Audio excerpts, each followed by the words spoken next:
بسم اللہ الرحمن الرحیم۔ معزز ناظرین، آج ہماری سورہ بقرہ کی آیت نمبر 148 اور 149، یہ دونوں آیات آئیے پڑھتے ہیں۔ ہوا لکلن، یہ دیکھیں، اب آپ نے ذرا سا اپنا توجہ جو ہے اس کو اس کے اوپر مبذول نہ کیا اور لی کی بجائے لی پڑھ دیا۔ لی کا مطلب ہوتا ہے میرے لیے، اس میں متکلم کا معنی آ جائے گا۔ یہ ہے لی، تاکہ لیے، یہ خالی لیے ہے، لیکن اگر آپ نے ذرا سا اس کو لمبا کیا تو لی ہو جائے گا میرے لیے، ٹھیک ہے؟ اس لیے اس کو بڑی احتیاط سے پڑھنا ہے۔ ولی اگر ولی ہو گیا تو غلط ہو جائے گا۔ وَلِكُلٍّ وِجْهَةٌ یہ ادغام یرملون باغنہ کا قاعدہ ہے اور جیم کے اندر کلکلہ ہے۔ وجہتن ہوا، اور اگر آپ نے وقف کرنا ہے تو پھر ہو جائے گا وجہہ۔ ہوا مبلیہا۔ اب یہاں پہ جو ہے وہ یا کو پوری آواز کے ساتھ آپ نے پڑھنا ہے، لمبا کرنا ہے کیونکہ اوپر اس کے جزم۔ مبلیہا فاستبقوا الخیرات۔ اب یہ دیکھیں، یہ اوپر وقف مطلق کی علامت ہے، اور چھوٹی سی ایک آپ کو حرکت جیسے ہم وہ شاعر کے اوپر نہیں ڈالتے اس طرح کی نظر آ رہی ہے۔ اور حاشیہ دیکھیے، حاشیے کے اندر آپ کو آ رہا ہے وقف النبی صلی اللہ علیہ وآلہ وسلم۔ گویا یہ وہ مقام ہے جب نبی صلی اللہ علیہ وسلم نے حضرت جبرائیل کو سناتے وقت یہاں پہ وقف کیا تھا۔ گویا یہ وہ جگہ ہے جہاں پہ آپ وقف النبی صلی اللہ علیہ وسلم کر رہے ہیں، کہیں سبحان اللہ، کہیں صلی اللہ علیہ وسلم، اور یہاں پہ وقف ضرور کریں۔ کیسے وقف کریں گے؟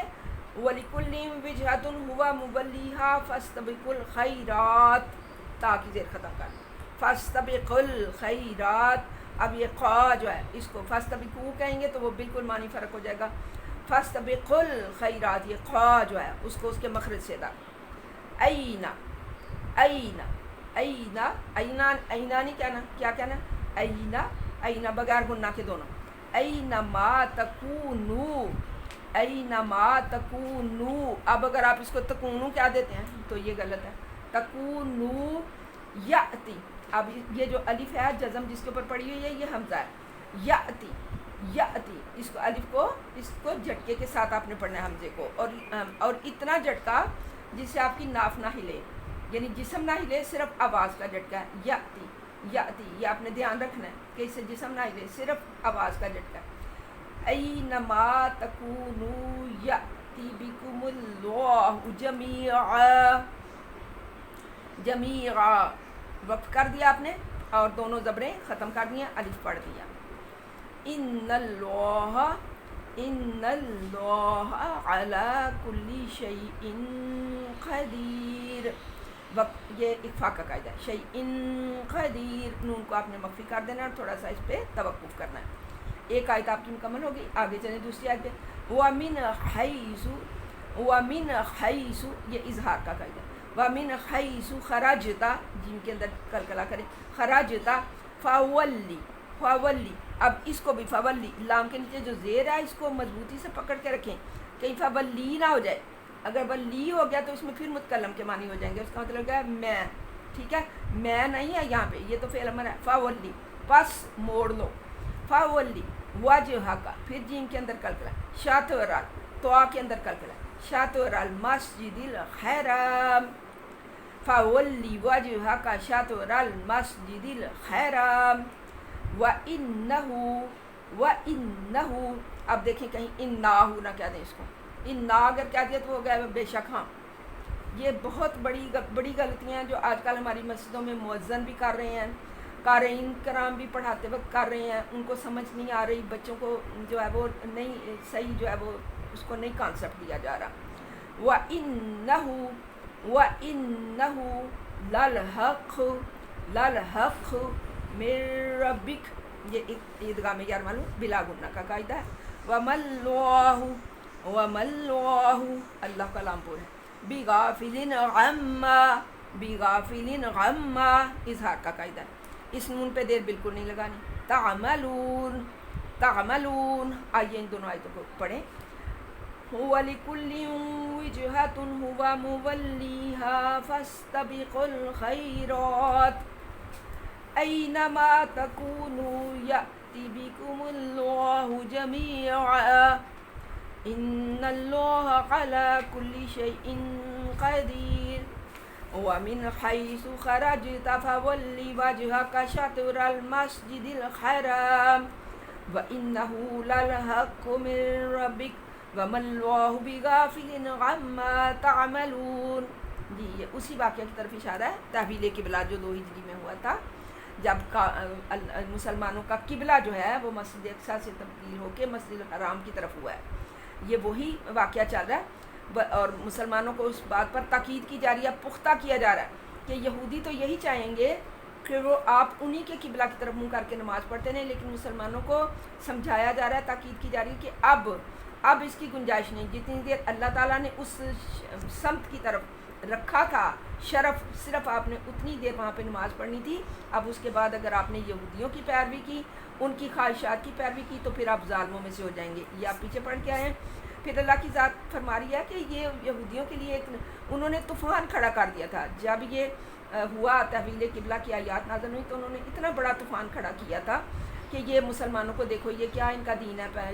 ناسخ و منسوخ میں جس طرح کیا تھا نا، اسی طرح یہاں بھی طوفان کھڑا کیا کہ یہ ان کا کیا دین ہے. پہلے کوئی آیت نازل ہوتی ہے، پھر اس کا ناسخ آ جاتی ہے. اس طرح پہلے ان کا قبلہ یہ تھا، اب یہ تبدیل ہو گیا. حالانکہ ساری نشانیاں ان کے پاس موجود تھیں، اس کے باوجود انہوں نے طوفان کھڑے کیے. تو اللہ کی ذات ان طوفانوں کا جواب دے رہی ہے. وَلِكُلٍّ وِجْهَةٌ هُوَ مُوَلِّيهَا، کہ یہ تو ہر امت کا اپنا قبلہ ہے، بس وہ اس کی طرف منہ پھیرتے ہیں، اس کی طرف وہ منہ کر کے نماز پڑھتے ہیں. فَاسْتَبِقُوا الْخَيْرَاتِ، یہ اتنی بڑی بات نہیں ہے جس کا تم نے اتنا بڑا طوفان کھڑا کر دیا، پہاڑ بنا لیا. آپ دیگر باتیں جو ہیں نیکیوں کی ان میں سبقت لے جاؤ. یہ جو اصل جو باتیں ہیں، اپنا ایمان ٹھیک کرو، اپنے عقائد ٹھیک کرو، اپنی عبادات ٹھیک رکھو. جو روح ہے اس کی قبلہ کی، وہ تو عبادات ہے. قبلہ تو اس لیے بنایا گیا ہے کہ عبادت اس کی طرف، ایک مرکز کی طرف منہ کر کے کریں. تو یہ اتنا بڑا طوفان اٹھانے کی کوئی وجہ نہیں ہے. فاستبقوا الخیرات، بس آپ نیکیوں میں سبقت لے جانے کی کوشش کرو، نیکیوں میں آگے بڑھنے کی کوشش کرو. اینما تکونوا، پھر ان کو بار بار جو ہے وہ اس بات کی تاکید کی جا رہی ہے. اینما تکونوا، جہاں بھی تم ہو. یہ نہیں بتایا جا کہ جب گھر میں ہو تو قبلے کی طرف منہ کر لو، یا جب باہر ہو تو جدھر بھی ہو، سفر میں ہو تو جس طرف آپ کا قبلہ بن رہا ہے اس طرف منہ کر لو. اینما تکونوا، جہاں سے بھی تم آؤ، جہاں سے بھی تم ہو، یأتی بکم اللہ جمیعا، سب کے سب اللہ تعالیٰ ان کو ایک جگہ پہ اکٹھا کر لے گا. چاہے آپ مشرق کی طرف منہ کر کے نماز پڑھنے والے ہو، مغرب جدھر قبلہ آپ کا پڑتا ہے، یعنی وہ سینٹر ہے. یہ اب اس طرف والے ادھر منہ کر کے، ادھر والے ادھر، ادھر والے ادھر، ادھر والے ادھر منہ کر کے نماز پڑھیں گے. جس طرف بھی منہ کر کے نماز آپ لوگ پڑھیں گے، اللہ تعالیٰ نے آپ سب کو اکٹھا کر لینا ہے. چاہے آپ کسی بھی طرف منہ کر کے نماز پڑھنے والے ہوں، جانا سب نے ایک طرف ہے، اللہ کی طرف. اینما تکونوا یأتی بکم اللہ جمیعا، جہاں بھی تم ہوگے اللہ جو ہے وہ آپ کو اکٹھا کر لے گا. حشر آپ کا ایک ہی جگہ پہ ہونا ہے. قبلے آپ کے مختلف ہیں لیکن حشر ایک جگہ پہ اللہ کرے گا. ان اللہ علی کل شیء قدیر، بے شک وہ ہر چیز پر قادر ہے، ہر بات پر قادر ہے. ومن حیث خرجت، اور تم جہاں کہیں سے بھی نکلو گے، سفر میں ہوگے، یعنی یہ نہیں کہ قبلہ حضر میں ہے تو سفر میں نہیں ہے، سفر میں بھی قبلہ وہی ہے. سفر میں بھی آپ نے اپنے قبلے کی سمت معلوم کرنی ہے. اس سے پہلے یہ مشکل تھی، لوگ تاروں سے معلوم کرتے تھے. اب تو آپ کے پاس جگہ جگہ آپ کا موبائل جو ہے اس کے اندر قبلہ، وہ آپ مسلم پرو کریں تو اس میں آپ کا قبلے کی سمت جو ہے وہ اس میں قبلہ نکل آئے گا. ومن حیث خرجت، جہاں سے بھی تم نکلو، یعنی اگر سفر میں ہو، فولی وجہک شطر المسجد الحرام، تو بھی اپنا منہ مسجد حرام کی طرف کر لو. وَإِنَّهُ لَلْحَقُّ مِن رَبِّكَ، اور یہ تمہارے رب کی طرف سے بالکل حق ہے. یہ کوئی ناحق بات نہیں ہے، ناحق بات نہیں ہے. وَمَا اللَّهُ بِغَافِلٍ عَمَّا تَعْمَلُونَ، اور اللہ جو کچھ تم کر رہے ہو اس سے غافل بالکل نہیں ہے. یہ جو یہود شرارتیں کر رہے ہیں، یہ جو مسلمانوں کو پریشان کر رہے ہیں، اللہ تعالیٰ، اور مسلمان جو اگر وہ تھوڑا بہت جو ہے اس میں قسم سارے ہیں یا کچھ، اول تو ایسا نہیں کیا تھا، وہ تو سمینا واتوانا کی تصویر تھے کہ جس وقت حکم آیا اسی وقت انہوں نے منہ دوسری طرف کر دیا تھا، اور مسجد ذو قبلتین کہلائی وہ، انہوں نے اسی وقت جو ہے وہ اس کی اطاعت کر دی تھی. تو اللہ تعالیٰ غافل نہیں ہے جو کچھ وہ کر رہے ہیں، جو کفار کر رہے ہیں، جو منافقین کر رہے ہیں، جو یہودی کر رہے ہیں، اس سے بھی غافل نہیں، اور جو مسلمان کر رہے ہیں اللہ تعالیٰ اس سے بھی غافل نہیں. وما علینا الا البلاغ.